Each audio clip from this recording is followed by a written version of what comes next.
আসসালামু আলাইকুম my sweet viewers, welcome back to my channel. কেমন আছেন সবাই? আশা করি সবাই যে যেখানে আছেন আল্লাহর অশেষ রহমতে ভালো আছেন, সুস্থ আছেন এবং নিরাপদে আছেন। আলহামদুলিল্লাহ, আমরাও খুব ভালো আছি। আর এখন আমরা আমার বোনের বাসায় যাওয়ার জন্য রওনা দিচ্ছি।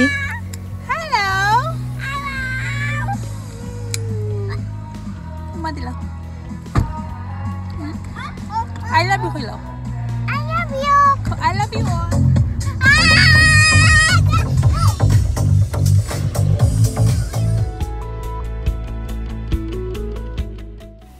আজ আমি আপনাদের সাথে গতকালকের বিকেলে আমার বোনের ঘরে গেছিলাম এবং যা যা করেছি তাই নিয়ে আমার আজকে ব্লগটা সাজিয়েছি। তো ব্লগ শুরু করার আগে সবার কাছে রিকোয়েস্ট, যারা নতুন অবশ্যই আমার চ্যানেল সাবস্ক্রাইব করে দেবেন। আর এই তো আমার বাবাটা দরজা খুললো, আমরা এখন ভিতরে ঢুকবো। আলিশা জিবরান খুব খুশি ওদের ভাই বোনকে পেয়ে। অনেক দিন পর আমরা লং টাইমের জন্য আপার বাসায় গিয়েছিলাম।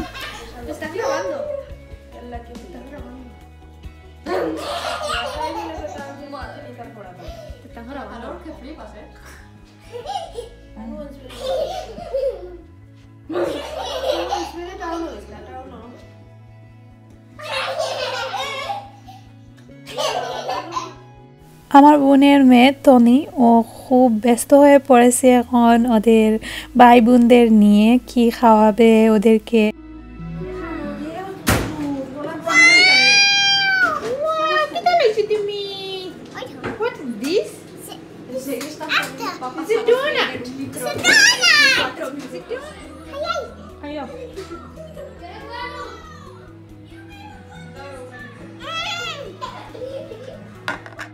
অনেক দিন পর এভাবে বসে বসে দুই বোন মিলে গল্প করে চা নাস্তা খাচ্ছি, বাচ্চাদের নিয়েও অনেক উপভোগ করতেছিলাম এই মুহূর্তটা।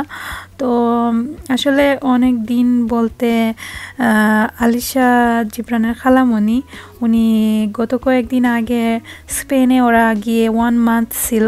তারপর আসার পর আবার 14 দিনের কোয়ারেন্টাইন শেষ করার পর আমরা এই তো ওদের বাসায় আসছি। আর গত 2 দিন আগে শুধু আলিশাকে রেখে আমি আইকেতে গিয়েছিলাম, তারপর আসার সময় নিয়ে চলে আসছি লন্ডন। আইয়া তানিমার বাপ মুটাই না আমার বোনের ছেলে, ওর সাথে আমি মজা করি। আসার পর ওর বাবাকে কিছু বললে ও খুব রেগে যায় এবং সাথে সাথে বলবে না আমার বাবা না, জিবরানের বাবা। ওর বাবাকে যেটা বলি বিপরীত আর কি, ওইটাই বলবে, বাট জিবরানের বাবা ওইটা আর কি। তো যাই হোক, আমরা অনেকক্ষণ গল্প গুজব করলাম। বিকেলের নাস্তা খাওয়ার পর এই তো আপনারা দেখেন ওদের গার্ডেনের অবস্থাটা। গুড়ি গুড়ি বৃষ্টির জন্য প্রথমে আপনাদেরকে দেখালাম না, এখন আসছি। আমিও খুব এক্সাইটেড। অনেক দিন পর ওদের গার্ডেন, অনেক দিন বলতে আমি প্রথমবারই বলতে পারেন, না হলে তো আপনাদের সাথে শেয়ার করতাম, কারণ আমি সব কিছুই আপনাদের সাথে শেয়ার করি। এই তো ওরা যখন স্পেন গিয়েছিল কয়েকদিন আগে, আসার পর কোয়ারেন্টাইনে ওদের 14 দিন কাটে। আমরাও আসিনি ওদের বাসায়, না হলে আরও আগে যদি আপনাদেরকে দেখাতাম গার্ডেনের সব কিছু, তাহলে বুঝতে পারতাম কতটা মানে ফসল ওদের হয়েছে। মাশাআল্লাহ, ওরা এই 2-3 দাগে ওদের তরকারি খাওয়া শেষ পর্যায়ে। আর এখন তো ইউকে যারা আছেন তারা সবাই জানেন এখন লাস্ট পর্যায়ে ফসল বাইরা যা যা আছে সব কিছু নষ্ট হয়ে যাবে, ঠান্ডাও পড়ে যাচ্ছে। তো এই তো নিচের দিকে লাউ 5টা আছে, আরও 5টা ওরা খেয়ে ফেলেছেন। ওনাদের আমাকেও একটা লাউয়ের অর্ধেক অংশ গত শুক্রবারে দুলাভাই নিয়ে জুম্মার নামাজ পড়ে হঠাৎ দেখি দুলাভাই আসছেন, এসে দরজায় নক করে আমাকে অর্ধেক কদু বা লাউ যেটাকে বলে লাউ দিয়ে গেছিলেন। তো যাই হোক, এখন আমি আপনাদেরকে দেখাচ্ছি খুব বড় বড় মরিচ, ওইগুলা হচ্ছে ওই যে পেপারস, বেল পেপারস, সব ধরনের অনেক কিছুই ওরা এখানে চাষ করেছেন। কচু, টমেটো, তারপর কাঁচামরিচ, তারপর অনেক ধরনের, আপনারা দেখেই বুঝতে পারবেন আসলে আমি এই মুহূর্তে ডিটেলসও কিছু দিতে পারবো না। তারপর শিম গাছ, লাউ গাছ, লাউ অনেকগুলা ওদের খাওয়া শেষ হয়ে গেছে, এখন লাস্ট পর্যায়ে। এখানে শিমের বিচি, ওদের শিমগুলো অনেকগুলা শিমও ছিল আমাদের বাসায়, ওনারা দিয়েছেন অনেক কিছু। আসলে অনেক সময় আমি রেকর্ডও করিনি। গত ব্লগে যে শিম দিয়ে রান্না করেছিলাম চিংড়ি মাছ, ওই শিমগুলা ওদের গার্ডেনের ছিল। আর এই তো মাশাল্লাহ, আপনারা সবাই দোয়া করবেন। প্রথমবার ওরা ইউকেতে এসে এই তো চাষাবাদ করলেন। আমার দুলাভাই মাশাল্লাহ অনেক কাজ জানেন। এই তো আমার বোন আর দুলাভাই মিলে ওরা লকডাউনের মধ্যে এইভাবে বসে বসে খুব সুন্দরভাবে ওইগুলা যে করেছেন দেখে খুব খুশি লাগছে। আর আমিও আসলে এইভাবে তো আমার গার্ডেন করা একটা কল্পনা বা শখ বলতে পারেন। ইনশাল্লাহ আমি কল্পনা করতেছি নেক্সট ইয়ার আমার ওই রকম একটা গার্ডেনে আমি সব কিছু করব। আর এখানে নাগামরিচ, বেল পেপার, ওইগুলার গাছ, টমেটোও অনেক ধরেছে মাশাল্লাহ। তো আমি পুরো গার্ডেনের ভিউজটা আপনাদেরকে দেখাবো। এখানে কি ওইগুলা মরিচ গাছ, এখানে লাউ গাছ, এই তো শেডের উপর দিয়ে। আমার বোন আমার জন্য পুঁই শাক, তারপর টমেটো যেগুলা আমাকে দেননি ওইগুলো এখন দেবেন। আর উনি এখানে দেখাচ্ছেন আমাকে সব কিছু। আর এই তো এটা হচ্ছে মিষ্টি কুমড়া মাশাল্লাহ ওরা আরও 3-4টা ওরা খেয়ে ফেলেছেন। এখন লাস্ট পর্যায়ে যা দেখতেছেন সব লাস্ট পর্যায়ে। এখানে আরেকটা কুমড়া, আমি জানি না ওইটা কি কুমড়া, ওই যে মিষ্টি কুমড়ার মতো ওই রকম লাইক। তারপর পুঁই শাক, তারপর এখানে আরেকটা লাউ আপনাদেরকে দেখাই, মিষ্টি কুমড়া মাশাল্লাহ দেখে খুব সুন্দর লাগতেছিল। আমি কি বলবো, আমি যখন আপনাদেরকে এই ভিডিও করতেছি তখন আমি মানে খুব দেখে চোখের মধ্যে একটা শান্তি থাকে না, ফিলিংস, কোনো কিছু সুন্দর দেখলে খুব ভালো লাগে, ওই রকম হয়েছে। তো এই তো আমি দেখতেছি প্রথমবার আপনাদের সাথে আমি এখানে কচু, ওরা মুখী থেকে কচু শাকও এই যে লাগিয়েছে, দেখে খুব সুন্দর লাগতেছে। আর এখানে এই যে এইটা হচ্ছে রুজট পাতা, আমরা আঞ্চলিক ভাষায় বলি। এখানে আমি দেশ থেকে আসার সময় 2টা চারা নিয়ে আসি আপার জন্য। আর ভাবলাম যে আপাকে দিয়ে দেই, আমি ওই সব গাছের যত্ন এখন আলিশা জিবরানকে নিয়ে, আপনারা তো দেখেনি আমার অবস্থা, আমি আর রাখিনি, আপাকে দিয়ে দিলাম। আপা খুব যত্ন সহকারে ওইটা গার্ডেনে রাখছেন।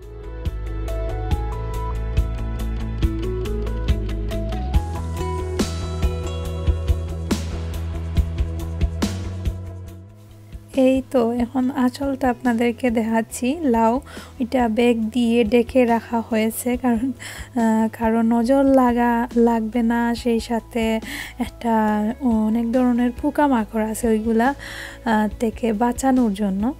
তো আমার বোন দুলাভাই খুব সুন্দর করে ওরা ওইটা ব্যাগ দিয়ে ডেকে রাখছেন। আর আমাদের ইউকেতে সবার গার্ডেনে কম বেশ যারা গার্ডেনিং করেন সবাই প্রথমে এসে বলেন কয়টা লাউ খেয়েছো, বা এই যে এই লাউয়ের প্রতি সবার দুর্বলতা সব থেকে বেশি। যদি লাউ ধরে তাহলে খুব খুশি, অন্যান্য সবজি থেকে স্পেশাল বলতে পারেন। তো লাউ পাতা দিয়ে শাক, লাউ পাতা দিয়ে শুটকি শিরা, লাউ ওইটা আসলে আমাদের অঞ্চলের খুবই ফেমাস।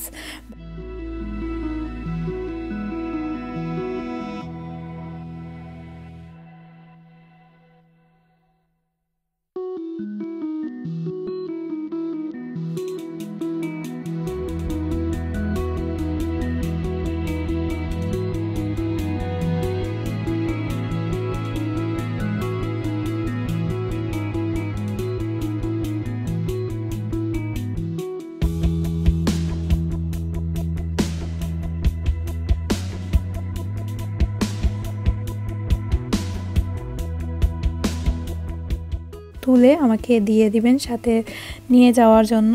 তো আপনারা দেখেন আর আমি একটু আপনাদেরকে পুরো গার্ডেনের সব কিছু ডিটেলসে দেখাই।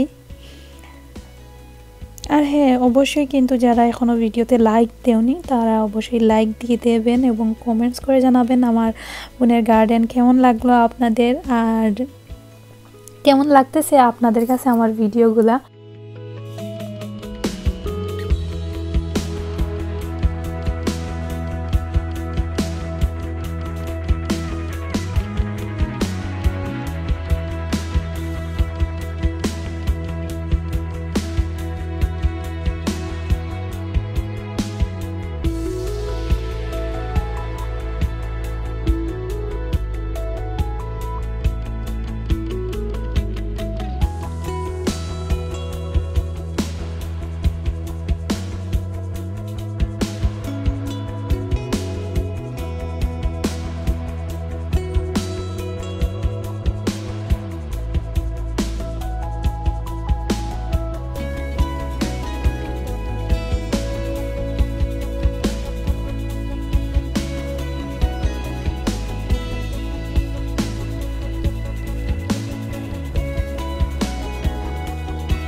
তো আমি প্রায় শেষ পর্যায়ে চলে আসছি। ভিডিওতে কথাবার্তা অনেক ভুল ত্রুটি হয়েছে, ক্ষমা সুন্দর দৃষ্টিতে দেখবেন। আর আমি পরের অংশগুলো আর রেকর্ড করিনি, আমরা রাত্রে খাওয়া দাওয়া করে গেছিলাম। আর রাত্রে এই টাইমটা কিন্তু অনেক ইম্পর্টেন্ট, আলিশা জিবরানকে সেটিং করা, তাই আর এত মানে ক্যামেরা নিয়ে আর কি দেখানোর তেমনও কিছু ছিল না। তারপর আমরা বাসায় চলে গেছি। এখানে আমি এখন আমার বোন আমাকে কিছু গার্ডেনের জিনিসপত্র দেবেন, তারপর বাসায় চলেও যাব।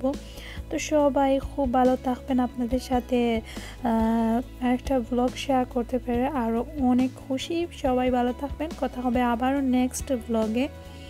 ততক্ষণ পর্যন্ত সবাই ভালো থাকবেন, সুস্থ থাকবেন, আমাদের জন্য দোয়া করবেন। আর এই তো আমরা এখন ঘরে চলে আসছি, আর ওইগুলো এখন নিব বাসায়। সবাই ভালো থাকবেন, আবারও নেক্সট ব্লগে কথা হবে। আল্লাহ হাফিজ।